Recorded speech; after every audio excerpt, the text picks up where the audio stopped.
Today, we're going to go over aggregate supply and aggregate demand.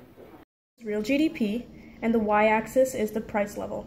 You might be wondering why the aggregate demand curve is downward sloping. There are three reasons: the real balance effect, the wealth effect, the interest rate effect, and the open economy effect. There is an inverse relationship between the price level and real wealth. As the price level increases, purchasing power of money decreases, and you spend less because of the negative wealth effect. As the price level decreases, the purchasing power of money increases, and you spend more because of the positive wealth effect. There is a direct relationship between the price level and interest rates. Increasing price level indirectly increases the interest rate, which causes a reduction in borrowing and spending. Decreasing price levels indirectly decrease the interest rate, which stimulates the economy.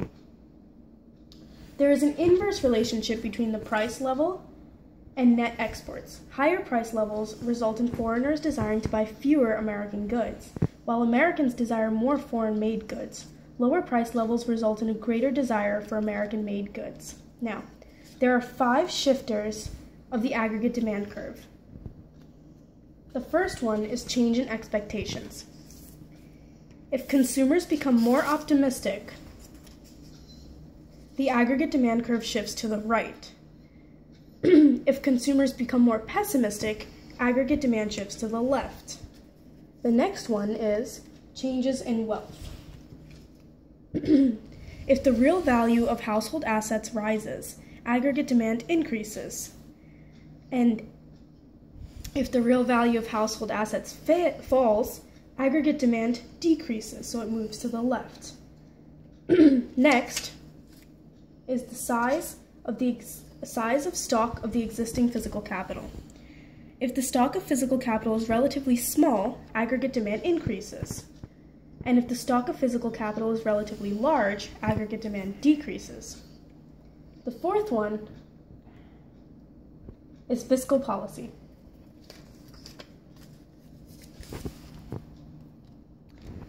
If the government increases spending or cuts taxes, aggregate demand increases. And if the government decreases spending and increases taxes, aggregate demand decreases. And lastly, monetary policy. If the central bank increases the quantity of money, aggregate demand increases, it moves to the right. And if the central bank decreases the quantity of money, aggregate demand decreases, and it moves to the left. That's the aggregate demand curve. Aggregate supply and aggregate demand model the effects of economic changes on the economy as a whole. Previously, we learned that aggregate demand is the total demand for goods and services in an economy. But the aggregate demand curve alone does not tell us the equilibrium price level and level of output in terms of real GDP. The aggregate demand curve is downward sloping.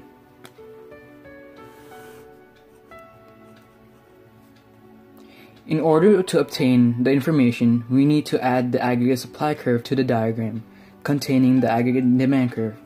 Then and only then do the equilibrium values of the economy in the ADAS model appear. There are 2 curves in the aggregate supply model. We have long-run aggregate supply, LRAS, and short-run aggregate supply. Long-run aggregate supply is vertical while short-run aggregate supply has a positive slope. Then and only then do we achieve equilibrium at full output with equilibrium price level.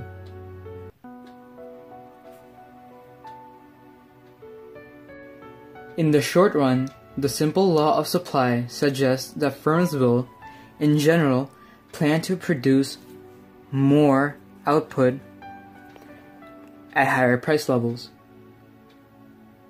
At higher price levels across the economy, firms expect that they can sell their final products at higher prices, and there will be a positive relationship between the price level and aggregate supply. Any increase in input prices, which are costs, may follow is assumed to lag behind increases in the general price level. Because of this, firms expect that they will benefit, at least in the short run, from a rise in price level. That is why, in the short run,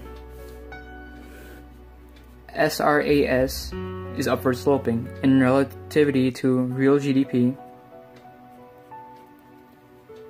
and the price level.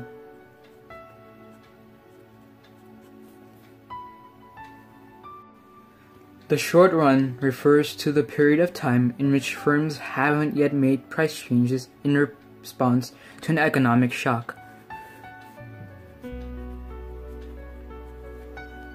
On the other hand, long run refers to the period of time after which firms have made all necessary price changes in response to an economic shock.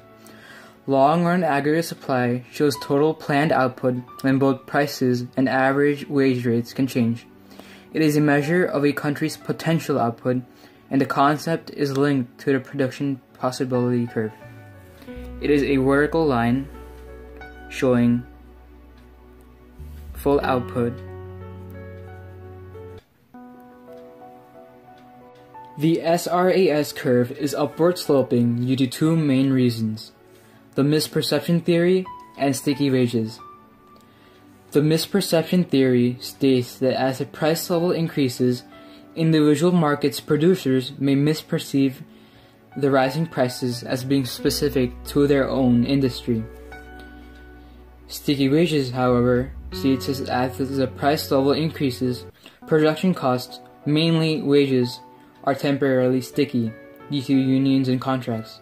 The sticky wage model of the upward sloping short-run aggregate supply curve is based on the labor market. In many industries, short-run wages are set by contracts. When firms hire more labor, output increases. Thus, when the price level rises, output increases because of sticky wages. Wages remain the same, while the overall aggregate price level has increased. A movement along the SRAS curve would result due to a change in aggregate price level. The SRAS curve shifts when producers at any given price level reduce the quantity of aggregate output they are willing to make. This can be done by a change in commodity prices, which are inputs,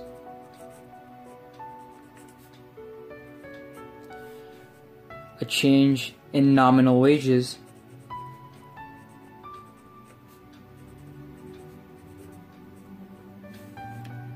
or lastly, a change in productivity.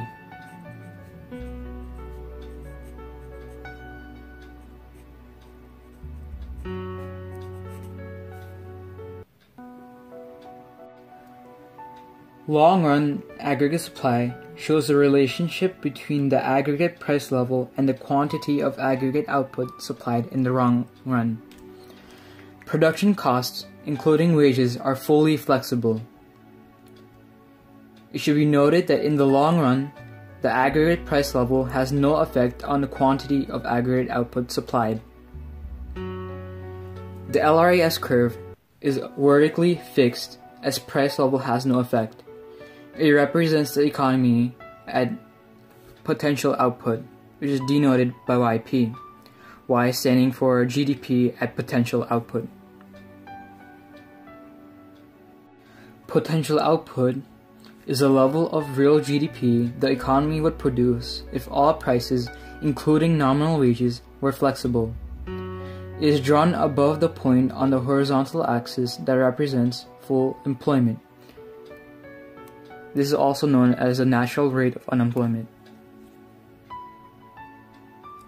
Long-run aggregate supply shifts with factors affecting long-term economic growth. You have increases in quantity of resources, which can be land, labor, capital, and entrepreneurship. Increases in the quality of resources, which can be education, and technological advancement. Now suppose that for some reason AD falls and the AD curve shifts leftward to AD2.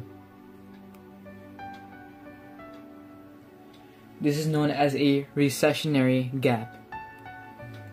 The gap that exists whenever equilibrium real GDP per year is less than full employment GDP, as shown by the position of the LRAS curve. Now, let's take a look at an inflationary gap. This is the gap that exists whenever equilibrium real GDP per year is greater than that of real equilibrium GDP at full unemployment. Now suppose that we are at equilibrium 1 and a demand shock shifts AD rightward to AD2. With this rightward shift of the aggregate demand, we are now at equilibrium 2, at a higher price level and at a higher rate of GDP. In the face of low unemployment, which we are at E2, nominal wages eventually rise, as do any other sticky prices. This ultimately leads producers to decrease output. If producers decrease output, short-run aggregate supply shifts leftward. This brings us back to equilibrium at LRAS, but at a higher price level. We are back at potential output, but due to being at a higher aggregate price level, a long-run rise in the aggregate price level is shown. In the long run, the economy is self-correcting. Shocks to aggregate demand affect aggregate output in the short run, but not in the long run.